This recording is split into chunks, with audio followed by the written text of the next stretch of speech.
जय Hind defence lovers. आज की टॉप हेडलाइंस कुछ इस प्रकार है। भारत की आईजी डिफेंस सप्लाई करेगी इंडियन आर्मी और इंडियन नेवी के लिए एंटी ड्रोन गन। भारत ने कंडक्ट किया ram jet powered artillery shell का सफलतापूर्वक टेस्ट। पाकिस्तान बेस्ड सुमोरंगो संगठन लश्कर ने स्वीकार किया ऑपरेशन सिंदूर का डैमेज। और इंडियन कोस्ट गार्ड ने इंटरसेप्ट करी पाकिस्तानी बोट।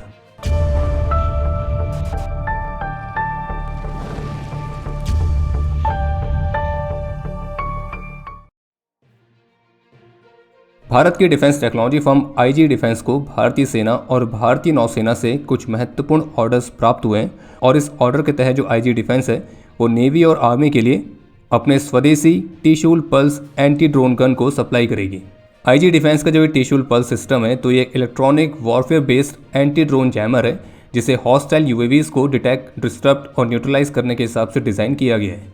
ये लाइट वेट है, मजबूत है और तेज़ी से इसे डिप्लॉय किया जा सकता है और इसे front line troops, perimeter security, base protection और महत्वपूर्ण मिलिट्री और स्ट्रेटेजिक एसेट्स को सुरक्षा प्रदान करने के हिसाब से ऑप्टिमाइज किया गया है। ये 2 किलोमीटर की रेंज तक काफ़ी इफेक्टिव तरीके से दुश्मन यूएवीज को जैम कर सकता है। और जानकारी के लिए आपको बता दें कि आईजी डिफेंस द्वारा ही बनाए गए एफपीवी स्ट्राइकर सिस्टम्स भी ऑपरेशन सिंदूर के दौरान भी सफलतापूर्वक तैनात किए गए थे, जिसमें इन स्ट्राइकर सिस्टम्स ने अपनी ऑपरेशनल कैपेबिलिटी को डेमोस्ट्रेट किया था। और स्ट्राइकर जो कि आईजी डिफेंस द्वारा बनाए गए एफपीवी कामिकाज़े ड्रोन्स हैं जिनकी रेंज 15 किलोमीटर तक है, फ्लाइट टाइम 45 मिनट का और ये 2 से 5 किलोग्राम तक के पेलोड को कैरी कर सकते हैं। और इसमें स्वार्म ड्रोन्स वाली कैपेसिटी भी है जिसमें आप इस ड्रोन की 100 यूनिट्स को एक साथ ऑपरेट कर सकते हैं और अपने तैनाती से लेकर दुश्मन पर इम्पैक्ट करने तक के लिए इसको केवल 60 सेकंड से भी कम का समय चाहिए। और बाकी ऑपरेशन सिंदूर में इस सिस्टम ने अपनी कैपेबिलिटी को सफलतापूर्वक डेमोस्ट्रेट भी किया है। आप सभी को ध्यान होगा कि पिछले साल दिसंबर में हमने आपको डिफेंस अपडेट में आईआईटी मद्रास द्वारा विकसित किए जा रहे एक special ram jet powered artillery shell के बारे में बताया था जो कि 155 mm का है। और ये जो ram jet powered artillery shell है ये इंडियन आर्मी की मौजूदा आर्टिलरीज की जो रेंज है उसे 30 से 50% तक बढ़ाएगा। तो अब इससे जुड़ा हुआ लेटेस्ट अपडेट यह है कि आईआईटी मद्रास द्वारा विकसित किए गए इस स्वदेशी ram jet powered artillery shell का सफलतापूर्वक परीक्षण किया गया है। और इस इनोवेशन के तहत आईआईटी मद्रास के जो रिसर्चर्स हैं तो उन्होंने भारत के मौजूदा जो 155 mm के आर्टिलरी शेल्स हैं तो उनमें एक रैम जेट इंजन को इंटीग्रेट किया है। और जिससे हुआ यह है कि इन आर्टिलरी शेल्स की जो मारक क्षमता है वो और बढ़ चुकी है। और केवल मारक क्षमता ही नहीं बल्कि इसकी रफ्तार भी काफ़ी महत्वपूर्ण तरीके से बढ़ी है। और इसका सबसे बड़ा फायदा यह है कि आर्टिलरी गन में कोई भी बदलाव किए बगैर उसकी जो रेंज है उसे बढ़ा दिया गया है। और इस प्रोग्राम से जुड़े हुए प्रोफेसर पीए रामकृष्णा की तरफ से बताया गया कि ये जो रैम जेट पावर टेक्नोलॉजी हमने आर्टिलरी शेल में इंटीग्रेट करी है तो इससे न केवल आर्टिलरी शेल की जो रेंज है वो 50% तक बढ़ेगी बल्कि इसकी रेंज बढ़ने के साथ साथ इसकी जो घातकता है वो वैसे ही बरकरार रहेगी। और उनका ये भी कहना था कि अगर यही सेम टेक्नोलॉजी हम रॉकेट्स में भी अडॉप्ट करेंगे तो उनकी भी रेंज को हम काफ़ी महत्वपूर्ण तरीके से बढ़ा सकते हैं। और इसी डायरेक्शन में कुछ परियोजनाएं ऑलरेडी चल रही हैं। बाकी अगर ये पूरा प्रोग्राम समय पर पूरा होता है तो फिर भारतीय सेना दुनिया की पहली सेना होगी जो कि 155 mm के RAM jet powered artillery shells का इस्तेमाल कर रही होगी। तो अब 114 रफाल फाइटर्स वाली डील को लेकर एएनआई की तरफ से एक और रिपोर्ट निकल के सामने आई है जिसमें बताया गया कि इस प्रस्तावित डील में जो 114 रफाल फाइटर्स हैं तो उनमें से लगभग 80% फाइटर्स भारत में बनाने की योजना है, यानी कि लगभग 90 के आसपास रफाल भारत में बनाए जाएंगे। और एएनआई की तरफ से इस डील को लेकर जो पहली वाली रिपोर्ट आई थी उसमें इस बात को मेंशन किया गया था कि भारत में बनने वाले रफाल में केवल 30% तक का ही स्वदेशी कंटेंट रहेगा और जो सोर्स कोड हैं वो भी फ्रांस के पास रहेंगे। हालांकि भारत फ्रांसीसी साइड से भारत के वेपन्स को रफाल में इंटीग्रेट करने के लिए बात कर रहा है, लेकिन इस दूसरी रिपोर्ट में इस बात को मेंशन किया गया कि भारत इन एयरक्राफ्ट में अधिक से अधिक स्वदेशी कंटेंट के लिए पुश कर रहा है। हालांकि इसी मामले पर द प्रिंट की भी एक रिपोर्ट आई थी जिसमें इस बात को मेंशन किया गया था कि भारत में बनने वाले रफाल फाइटर्स में जो स्वदेशी कंटेंट है उसे 60% तक अचीव किया जाएगा, लेकिन वो फेज्ड मैनर में होगा। बाकी रफाल फाइटर्स के लिए भारत में एमआरओ फैसिलिटीज़ को स्थापित करने की भी योजना है जो कि एयरक्राफ्ट की सर्विसिबिलिटी को बढ़ाएगा।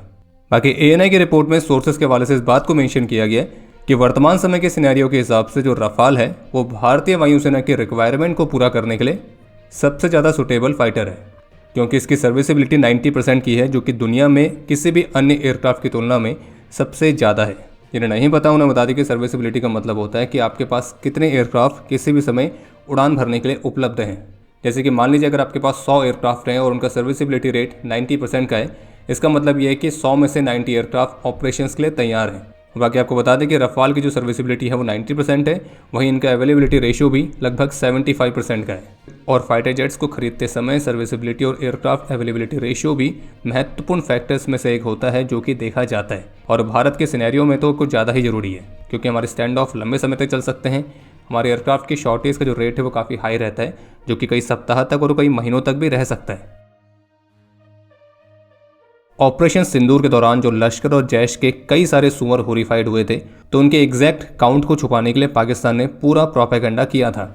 लेकिन अब हुआ यह है कि इस सब प्रोपेगेंडा के बाद आखिरकार पाकिस्तान बेस्ड सुअरों के संगठन लश्कर का जो सुअर है हाफिज अब्दुल रौफ, तो उसने खुद इस बात को स्वीकार किया है कि भारत के ऑपरेशन सिंदूर में मुरीद के में जो उनका मेन सेंटर था वो बहुत बुरी तरह से तबाह हुआ था। और इसी सिनेरियो को बताते हुए हाफिज अब्दुल ये कहते हुए दिखा कि 6 और 7 मई को जो कुछ हुआ उसके बाद वो जगह अब मस्जिद नहीं रही और आज हम वहाँ बैठ भी नहीं सकते और वो जगह पूरी तरह से नष्ट हो चुकी है और वो ढह चुकी है।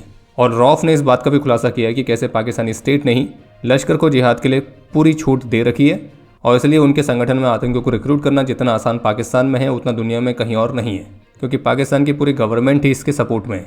बाकी अपनी स्पीच में लश्कर का जो ये सुअर है ये चीन की सराहना करते हुए दिखा है, जिसमें उसने इस बात पर जोर दिया कि कैसे चीन ने पाकिस्तान का जो बुनियादी मरसूस वाला ऑपरेशन था उसमें मदद करी थी, और जिसमें चाइनीज़ वेपन्स ही नहीं बल्कि चीन द्वारा पाकिस्तान को रियल टाइम इंटेलिजेंस प्रोवाइड करना, तो इस तरह का सपोर्ट भी शामिल था। और लश्कर के इन सभी खुलासों पर एनडीटीवी के senior executive editor mister Aditya Rajkaul ने एक विशेष रिपोर्ट भी जारी करी है, जो कि आप एनडीटीवी के ऑफिशियल साइट पर जाकर पढ़ सकते हैं। Indian army chief general Upendra Dwivedi की तरफ से स्पष्ट रूप से कहा गया है कि भारतीय सेना वॉरफेयर के सभी फॉर्म्स को फेस करने के लिए पूरी तरह से तैयार है। और इसके साथ साथ उन्होंने इस बात पर भी जोर दिया है कि जो मॉडर्न कॉन्फ्लिक्ट्स हैं उनका ड्यूरेशन अब अनप्रिडिक्टेबल है और ये कुछ दिनों से लेकर कुछ वर्षों तक भी बने रह सकते हैं। और इसके साथ में उनका ये भी कहना था कि हालांकि टेक्नोलॉजी इंप्रूव हो रही है और उसकी एफिशिएंसी इंप्रूव हो रही है, लेकिन टेक्नोलॉजी कभी भी सोल्जर्स को रिप्लेस नहीं कर सकती है।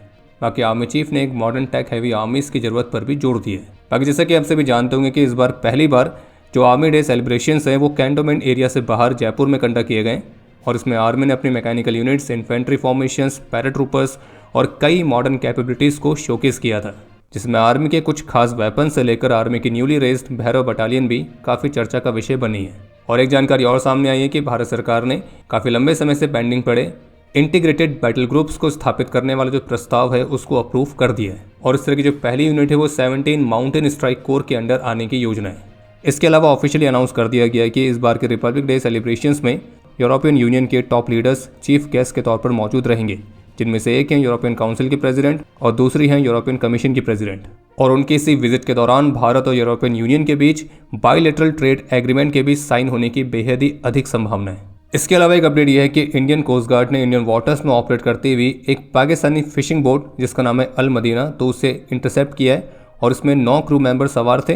हालांकि इस पाकिस्तानी बोट ने पाकिस्तान की तरफ भागने का प्रयास किया था, लेकिन इंडियन कोस्ट गार्ड ने उनके इस प्रयास को नाकाम कर दिया है। बाकी एक डिटेल्ड इंटरोगेशन के लिए इस पाकिस्तानी फिशिंग बोट को पोरबंदर लाया गया है। इसके अलावा एक अपडेट यह है कि अमेरिकन गवर्नमेंट ने करीब 75 कंट्रीज से वीज़ा की सर्विसेज को सस्पेंड करने की अनाउंसमेंट करी है और उन 75 कंट्रीज में एक नाम पाकिस्तान का भी है।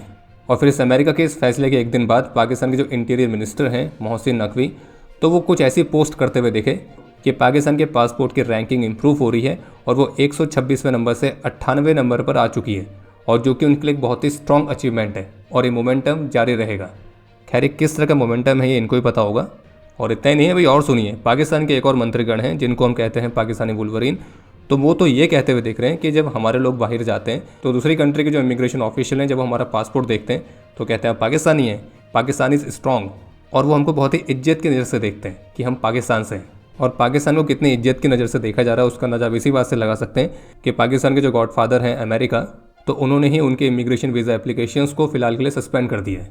अब इतनी इज्जत की आदत तो खैर पाकिस्तान को है ही, लेकिन कुछ भी हो पाकिस्तानी वुल्वरीन कॉमेडी अच्छी करता है। चलिए बाकी अब समय है आज के इतिहास का। आज के दिन 2019 में जम्मू कश्मीर में देश के प्रति अपना कर्तव्य निभाते हुए असिस्टेंट कमांडेंट विनय प्रसाद ने अपना सर्वोच्च बलिदान दिया था। बाकी आज आर्मी डे भी है, वो तो आपको पता ही है। तो इसी बात पर आपके लिए आज का प्रश्न है कि आर्मी डे हम क्यों सेलिब्रेट करते हैं। और अब समय है आज के टॉप 3 कमेंट्स का, जो ये रहे आपकी स्क्रीन पर।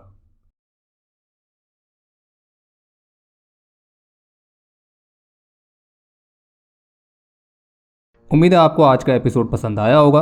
पसंद आया तो वीडियो को लाइक करना ना भूलें। आपके कोई भी सुझाव या सवाल हो तो उसके लिए कमेंट सेक्शन ओपन है। और अगर आप डिफेंस रिलेटेड और भी एक्सक्लूसिव कंटेंट में दिलचस्पी रखते हैं तो आज ही प्ले स्टोर से डिफेंस स्क्वाड की सुपर ऐप को डाउनलोड करना ना भूलें। और अगर आप चैनल पर पहली बार आए हैं तो squadron.in पे जाके हमारे नए डिज़ाइंस को भी चेकआउट जरूर करें। बाकी जल्द मिलेंगे नए एपिसोड के साथ। तब तक के लिए जय हिंद, जय भारत।